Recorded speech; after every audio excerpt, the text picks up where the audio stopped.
What's up, family? Get this video a big thumbs up if you get some value from this video. As always, I'm just here to let off my authentic thoughts, and we just have a conversation, and you guys let off your thoughts down in the comments. So we have Joy Reid. Joy Reid at MSNBC. We all know that she's a host. Is facing potential salary cut or termination, with reports suggesting she currently earns $3 million per year.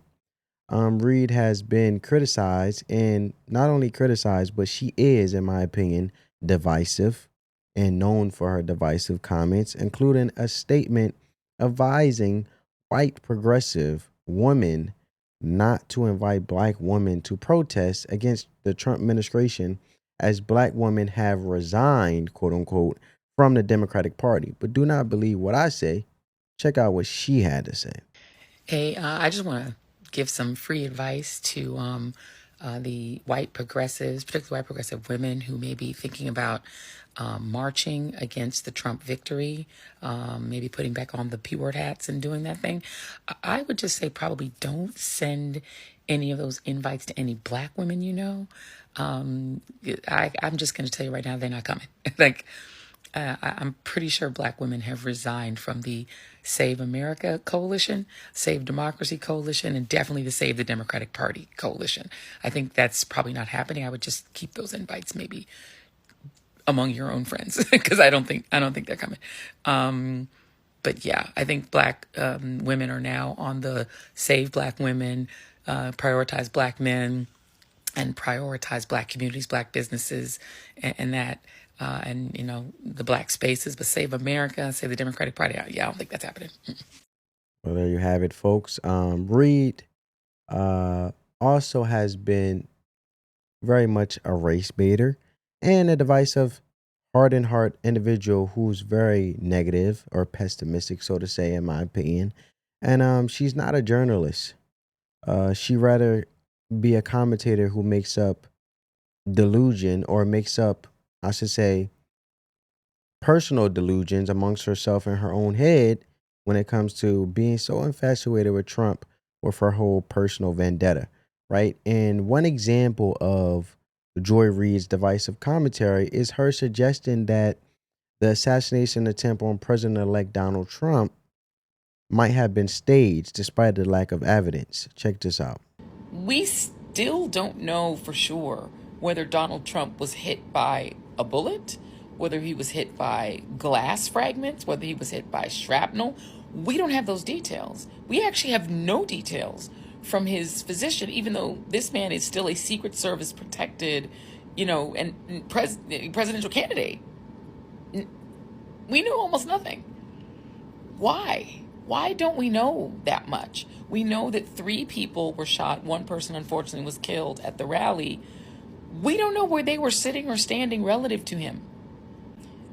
We don't know why, for 9 full seconds, Donald Trump was allowed to stand back up during an active shooter situation, even though they, at that point, had said the shooter was down. How would they have known if there were more shooters or not? Nobody knew that there could have been 5 shooters for all they knew. Yet they allowed him to stand up in the middle of that, crisis and pose for a photo and fist pump the air so he could get the iconic photo. And then they allowed him to stand up again outside of the SUV instead of just shoving him into the SUV. That seems really unusual. What is the actual injury to Donald Trump's ear that's under that bandage? Shouldn't we know that by now? It's weird. And there doesn't seem to be a whole lot of curiosity about it, in the sort of media world, my profession. It's weird, right? Where are the FOIAs? Why isn't the New York Times aggressively pursuing his medical records? It's just weird. Just a strange thing that I've noticed. And I don't know if you guys have noticed it too, but it's weird. Well, there you have it, folks. Reed's negative influence, and ratings have reportedly declined, with MSNBC's overall ratings down 42%, and her show being particularly affected.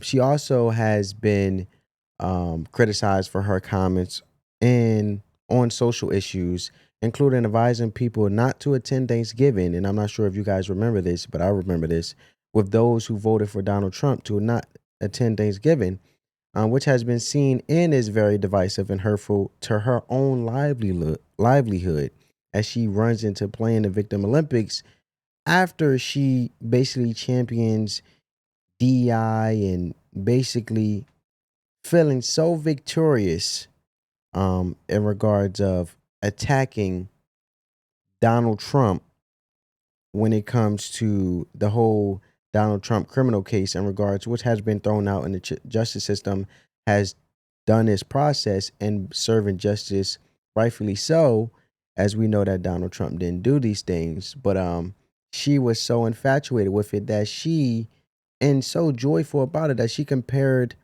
um, Donald Trump to basically a notorious New York mobster, Benny Eggs. Check this out. In prison.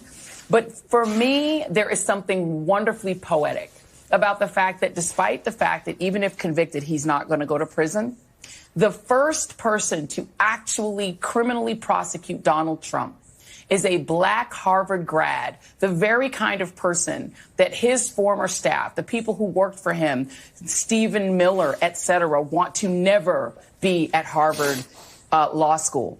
But he was. And he came out and graduated. He's prosecuting you, Donald. And a black woman is doing that same exact thing in Georgia.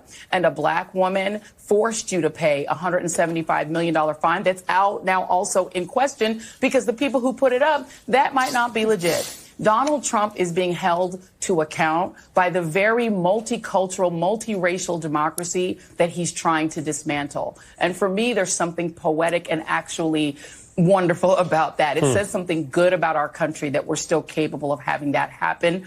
Go DEI. My DEIs are bringing it home on today. No, it's striking and a system. Well, there she goes with the Go DEI as she spew and champions it. But actually, the American people actually said otherwise, Joy Reid.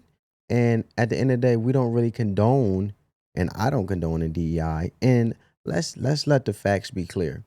This is not a democracy. This is a constitutional republic, okay?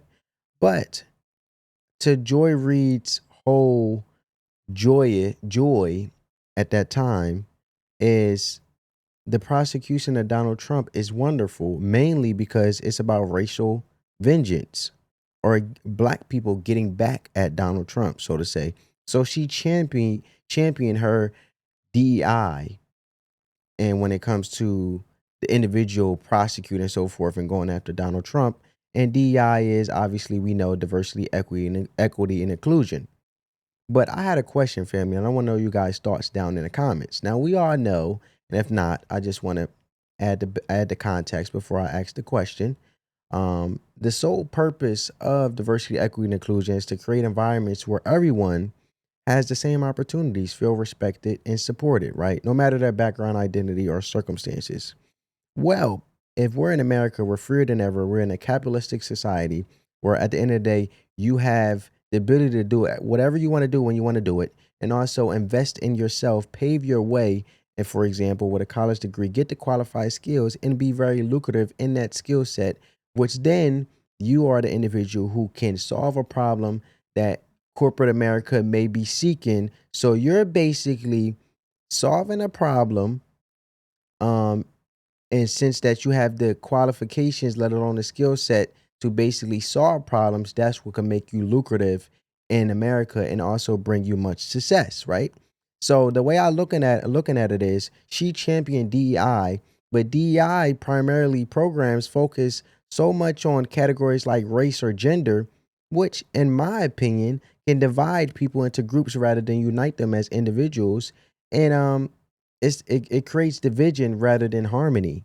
And if you look at it, it appears to be, in my way of saying it, is the consequence that happens to play a part is reverse discrimination, where certain individuals are given opportunities or advantages simply because their race or color, and that's why she's championed, oh, my DEI, go DEIs. But at the end of the day, Let's focus on, obviously, can you perform the job, your performance, your skill, and also the credentials that you have, let alone the experience.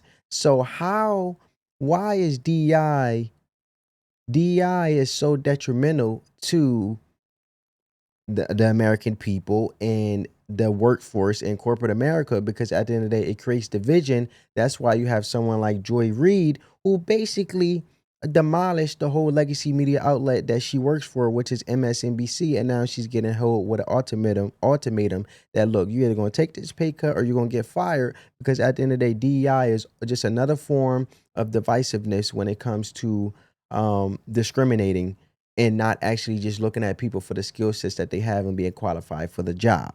So the article goes on to say MSNBC hosts or Stephanie Rule in this case, and Reid taking pay cuts following major ratings slump report. Reid, who hosts MSNBC's The Reid Out, has lost nearly half of her audience since President-elect Trump's victory in November. And it goes down to say if they remain with their network, then MSNBC hosts Joy Reid and Stephanie Rule may have to take pay cuts. According to the news site The Ankler, MSNBC has been looking to negotiate new deals, and both Reid and Rule have been reportedly asked to reduce their salaries. Rule, who hosts the 11 hour at 11 p.m. weeknights, currently makes $2 million per year, while Reid earns $3 million per year for hosting the Reid Out on weeknights at 8 p.m.